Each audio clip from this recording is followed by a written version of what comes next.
Hello everyone. So today's card was another experimenting sort of card that I decided to film while I was fiddling around. And I'm using Stamping Bella's, this is Reindeer with Birdie stamp, and I'm inking it up with Hero Arts black ink and stamping it onto the smooth side of the Ranger Distress watercolor cardstock, which is 4 1/4 by 5 1/2.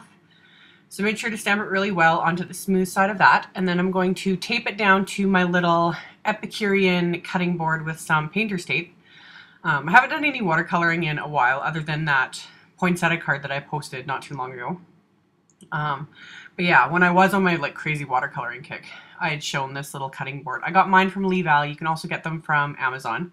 I'll have it linked in the supplies. I just like it because it's also heat resistant, so if I heat set the layers or anything like that, it doesn't affect the little board at all. This is the smallest one you can get, and you can see with a A2 size card just how much size you have. There's bigger ones, which I kind of wish I had, but anyway. I taped everything down so that I'd have a nice straight edge. I do really like the look of that with watercolor, just how you get that perfectly chiseled edge. And then I pulled out my Inktense pencils, which again, I haven't used these in a while, and thinking about it, I've only used Inktense pencils a few times, which is crazy considering how much I spent on them, but considering they'll last me for the rest of my life, I'm not too worried about it, but I definitely need more practice with them, and that is why I pulled them out. My biggest struggle with these is trying to get, I always want a smoother look, but no matter what I do, I still end up with kind of pencil marks, and you'll see I end up with a very uneven background with this, but again, I think a lot of it has to do with practice. So, I didn't press really hard with the pencils. You know, you don't want to gouge your cardstock and create big grooves with it.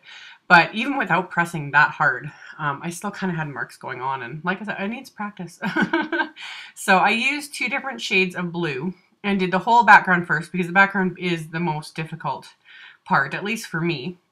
The one thing I really like, though, about the Inktense is how they're permanent when dry, which was something I didn't know when I first got them. But I really like that because that's something I struggle with watercolor, is trying to watercolor in, you know, a stamped image, because that's how I color. I have to have a stamped image. I don't just freehand things. I'm not that good at it.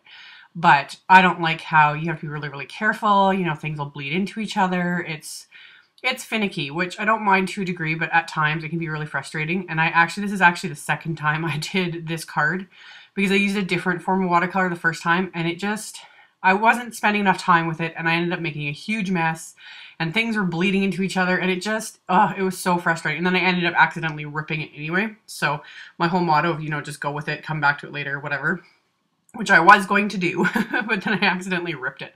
So I thought, you know what, this time I'll try it with the Inktense, because at least, again, when each layer dries, it's permanent, so I don't have to stress so much about colors bleeding where they're not supposed to be, and, you know, picking up color that I'm not supposed to. So that really helped with this, to do the background first.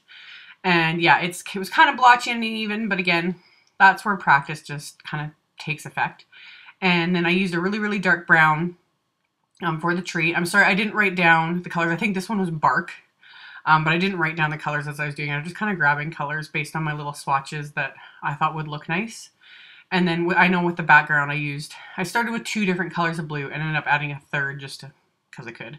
And then yeah, I did the tree in a really dark brown and the little Christmas trees in a green. And then I think I used carmine red, pretty sure, for the little birdie. And then just a lighter shade of brown here for the reindeer. And kind of took a few cues from the colored image on the stamp packaging just to have, you know, what areas to add maybe a little bit of darker to.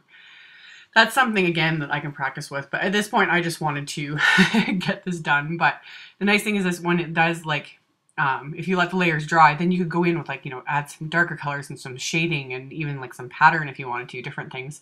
I didn't with this, but now looking at it, it's like, oh, you could really have a lot of fun with these with the way they dry permanently. But for now, I just wanted to get it colored. So I used the same dark bark and a really tiny little watercolor brush to fill in the little antlers there. And then for the snow, I just used a tiny, tiny bit of a brighter blue, just a little bit, just to give it a tiny bit of color. And then I added a teensy, teensy bit of gray as well, just to give it a little bit of something and not just leave it plain.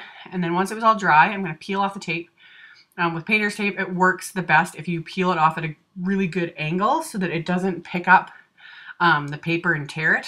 So if you do it at an angle, that usually works the best, and it's always the best part to peel it off.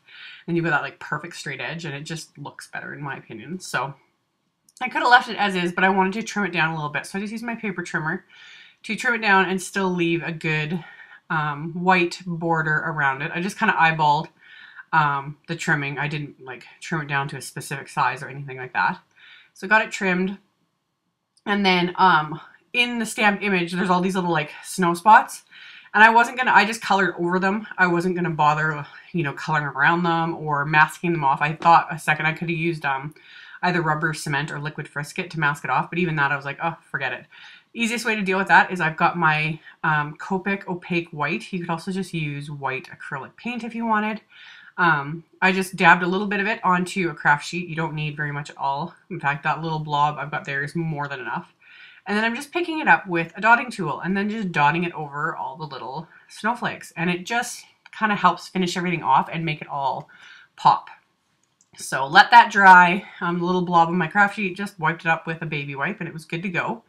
And then for my card base, it's standard A2 size. So it was 5.5 by 8.5 and then scored at 4.25. So standard A2 size card. And this is My Favorite Things Night Shift blue cardstock.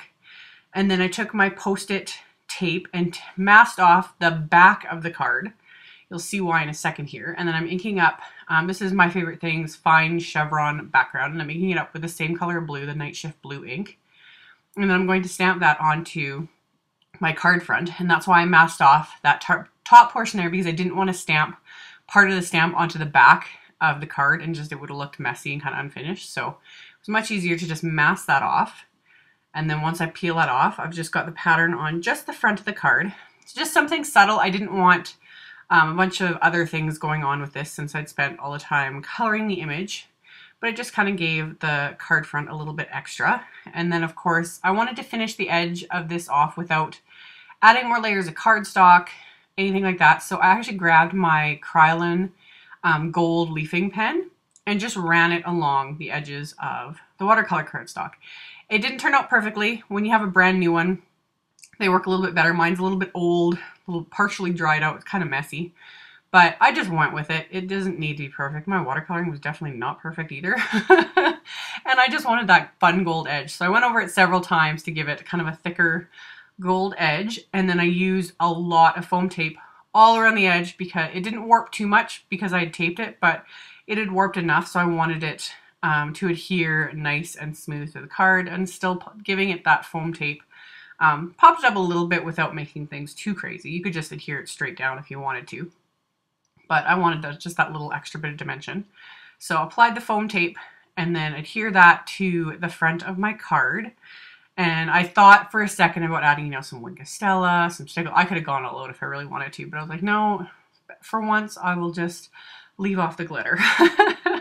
So left it on the inside of the card. I just cut down some white cardstock and I inked up the reindeer stamp again, this time with My Favorite Things Snow Cone ink, which I had just re-inked this ink pad the other day, so it's like super juicy. So normally it doesn't show up quite this vibrant, but I put a lot of ink into that ink pad. It's a color I use a lot. So stamp that, but it's still light enough you can write over it with a ballpoint pen. It'll be fine. And then I have sentiments from my Happy Holidays stamp set that I stamped right over top of the image with the same Night Shift blue ink and using my stamp positioner, of course, to get that stamped straight. And then to tie it together, I just quickly ran that same gold leafing pen along the edges just to, you know, finish it off. It gives it a little extra something. It only takes a couple seconds. Just a little thin line of that. And then I'm going to adhere that to the inside of my card. And that's all there was to it. So there will be links below the video to all the supplies used, as well as a link to my blog post. So if you're looking for any info or anything you're interested in, just check that out below. Thank you guys so much for watching, and I will see you all next time. Bye!